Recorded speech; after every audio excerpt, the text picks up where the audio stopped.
In case of non fertilization, मतलब fertilization नहीं हो रहा है, कॉर्पस ल्यूटियम, तो कॉर्पस ल्यूटियम का क्या काम है? कॉर्पस ल्यूटियम का काम है कि भाई ये लीजिए, मैंने यहाँ पर लिखा बेटा, थोड़ा मार्कर जो है कलर चेंज कर लेता हूँ मैं इसका, ये मैंने लिखा है यहाँ पर कॉर्पस ल्यूटियम।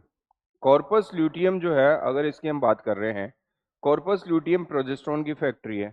वैसे तो थोड़ा एस्ट्रोजन भी सिक्रेट करती है, लेकिन मेन प्रोजेस्टेरोन, प्रोजेस्टेरोन की फैक्ट्री है। प्रोजेस्टेरोन प्रेगनेंसी हार्मोन है, प्रेगनेंसी के करेक्ट जो चीजें हैं उसको मेंटेन रखता है, जैसे एंडोमेट्रियम को मेंटेन करके रखना, उसका एडेसिव नेचर बनाना, इधर से जो हम ये कहेंगे कि जो मेमोरी ग्लैंड्स होती हैं उनमें एल्वोलाई का जो है, एल्वोलाई का फॉर्मेशन करवाना, इस तरह के काम है इस प्रोजेस्टेरोन के।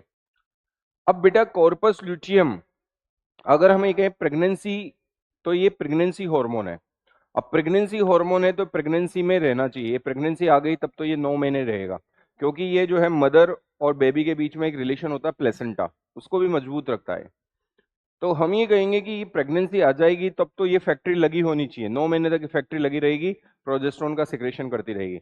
लेकिन प्रेगनेंसी नहीं आई है, फर्टिलाइजेशन नहीं हुआ है, तब तो कॉर्पस ल्यूटियम को जो है वो डीजनरेट होना है, और कॉर्पस ल्यूटियम को डीजनरेट होना है तो फिर उसको किस में बदलना है? कॉर्पस एल्बिगेंस में बदलना है।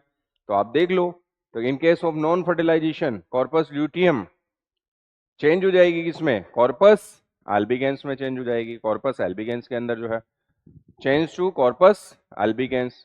उसके अलावा क्या होगा कि ये तो होगा ही चेंज, कॉर्पस एल्बिगेंस में तो चेंज होगी कि कॉर्पस ल्यूटियम बदल गई है, किस में बदल गई है? कॉर्पस एल्बिगेंस में बदल गई है, ये डीजनरेट हो गई। तो प्रोजेस्टेरोन का लेवल क्या होगा? प्रोजेस्टेरोन का लेवल कम होगा। तो ये लीजिए, stop secretion of progesterone, progesterone का सिक्रीशन रुक जाएगा। तो दोनों हो जाएंगे, मतलब ए और बी आंसर चला जाएगा। क्रिस्टल क्लियर हो जाना होना चाहिए बेटा, बात समझ में आ जानी चाहिए, कॉन्सेप्ट जो है वो समझ में आ जानी चाहिए। क्रिस्टल क्लियर है आपको?